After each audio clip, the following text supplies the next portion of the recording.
Eu iniciaria essa fala repetindo ou fazendo cor às palavras da doutora Marta, que disse que essa pesquisa com relação ao desconhecimento da população com relação à UECA traz para nós, atores do sistema da justiça, uma reflexão. Realmente temos que fazer a nossa meia-culpa, porque o Ministério Público, assim como a Defensoria, as defensorias dos estados, têm se dedicado a levar o ECA às escolas, ao seio das comunidades, e eu vi com esta pesquisa que nós estamos falhando, né, doutora? Nós ainda precisamos avançar e muito. E eu dizia ao Tiago e aos encarregados da pesquisa aqui do Senado que para nós é uma oportunidade maravilhosa obter de vocês esses dados, que muitas vezes nós trabalhamos ou estamos no nosso dia a dia, em nossos gabinetes, ou participando de audiências na prática, e não temos muita noção do que as pessoas realmente têm, qual o sentimento das pessoas com relação a esses temas tão palpitantes. E essa pesquisa nos traz essa impressão, e eu tomei a liberdade aqui de colocar, bom, daqui a pouquinho eu vou falar desses dados, mas eu tomei a liberdade de dividir essa pesquisa, como eu conversei ao Tiago, em dois grandes focos, sendo a meu ver.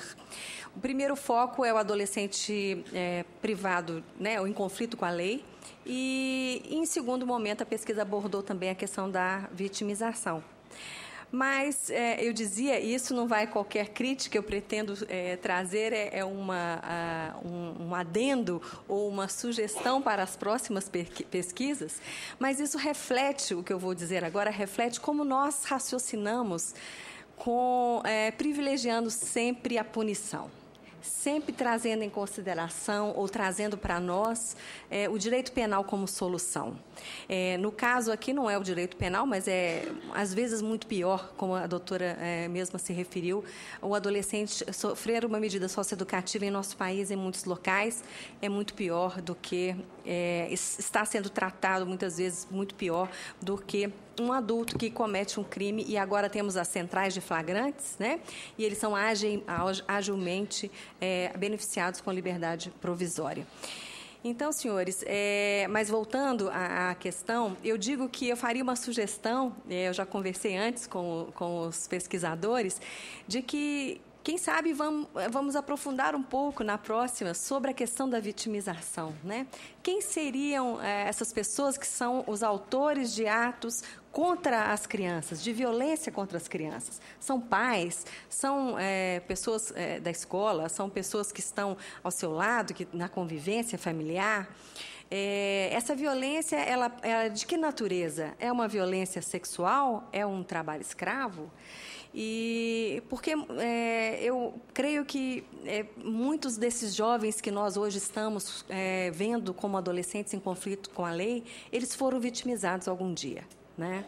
De alguma forma, pela própria negligência do Estado, muitas vezes, em dar-lhes ou fazer cumprir as políticas públicas que já estão preconizadas, tanto na nossa Constituição de 88, quanto também no Estatuto, que para mim também é exemplar, e que eu vejo só uma necessidade de sua implementação. Isso é um discurso tão... eu trouxe até um artigo, quem tiver oportunidade ou curiosidade, de 2007, e eu fico sendo repetitiva todas as vezes que eu venho, excelências, ou em alguns foros, tratar desse assunto. Eu escrevi um artigo em 2007 e eu achei, aquelas coisas que a gente escreve e fica no esquecimento, e eu, mexendo nos meus papéis, falei, acho que eu escrevi alguma coisa sobre isso. Quando eu fui ler em 2007, parecia que eu tinha escrito ontem. Todas os clamores, né, quer dizer, um fato violento cometido por um ato infracional violento cometido contra uma pessoa, noticiado à mídia, e traz, de repente, o debate e aflora ou aviva o debate da redução da maioridade penal. Felizmente, senhores, nós estamos vivendo, após a Constituição de 88, graças a Deus eu entrei no Ministério Público em 1989, há 26 anos eu milito na área da infância e juventude, sempre em áreas diversas, né?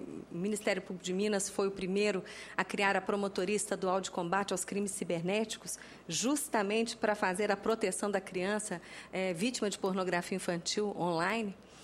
Mas, nessa militância, eu vejo que, desde a Constituição, os instrumentos que temos são muito bons.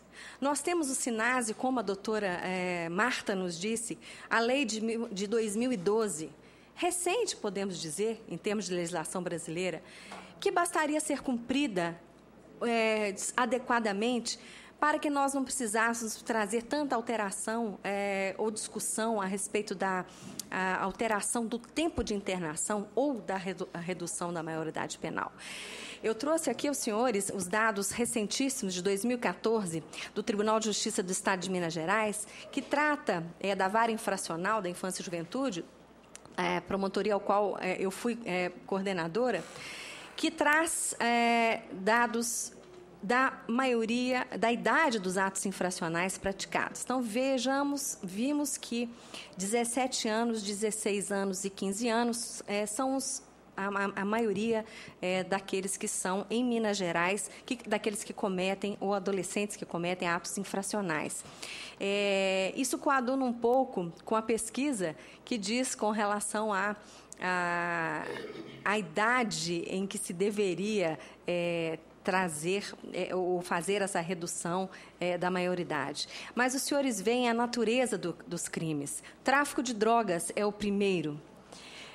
O roubo é o segundo, crimes contra o patrimônio. O uso de drogas também e o furto.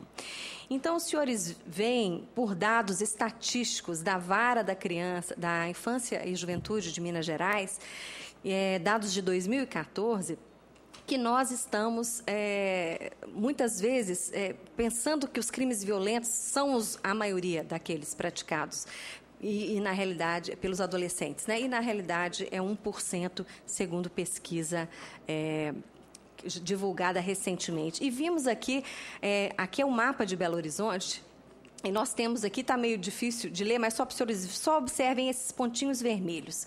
É a distribuição espacial do tráfico de drogas em Belo Horizonte com relação às ocorrências de adolescentes infratores, tá? Onde os adolescentes infratores foram surpreendidos. E os senhores veem aqui agora o mapa com relação aos homicídios. A gente quase não pode enxergar, a gente com um pouco óculos, então quase que não enxerga, mas, enfim, os senhores veem, são minúsculas, eu vou só voltar para os senhores terem uma ideia. É muito menor o número de crimes de homicídios. Muito bem, então nós estamos tratando hoje dessa pesquisa cujo universo, como eu já disse, né, tratou do adolescente em conflito com a lei e a vitimização. E aqui eu quero discutir um pouquinho, só lembrar da porta de entrada. As delegacias, sim, foram apontadas como a porta de entrada para a denúncia. E eu vejo aqui também uma necessidade muito grande de que essas delegacias, que se disseminem as delegacias especializadas de proteção à criança, não somente para a delegacia que recebe os adolescentes infratores. E no meu estado, eu não sei no Rio Grande do Sul, mas no meu estado nós temos e tem conseguido bons resultados. Para poder terminar, eu só gostaria de dizer aos senhores que essas soluções mágicas de aumentar o tempo de internação ou reduzir a maioridade penal só vai abarrotar ainda mais os nossos presídios. Os senhores veem que nós temos uma superlotação. Esse mapa, senhor ministro, foi lançado essa semana passada, é uma pesquisa do mapa de encarceramento do jovem. Essa pesquisa é recentíssima, feita pelo PNUD e está disponível. Graças a Deus, nós temos hoje muitos dados, né? Isso é muito bom para a gente discutir com base empírica. Então, nós temos no Brasil 65,8% de superlotação no nosso sistema carcerário. E temos aqui, em números absolutos, Isso aqui eu trouxe de 2012, porque na própria pesquisa nós não conseguimos saber exatamente o número de presos que temos e também no sistema socioeducativo. Aqui diz, eu trouxe só uma pequena fala, mas da própria pesquisa, que diz isso, da dificuldade que foi em coletar os dados. E, para terminar, senhores, eu só gostaria de dizer que qual o critério que vamos usar para poder balizar essa questão da maioridade penal, né? Por que 12 anos? Por que 14? Por que 15? Né?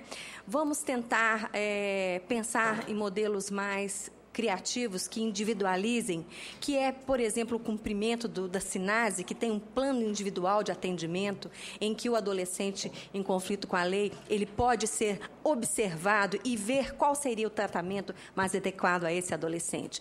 Então, fica aí a reflexão, senhores, e eu acredito, eu espero que nós tenhamos um horizonte mais promissor ou melhor, né? E tenho certeza que nós faremos aqui também a nossa parte, né? Boa tarde, muito obrigada.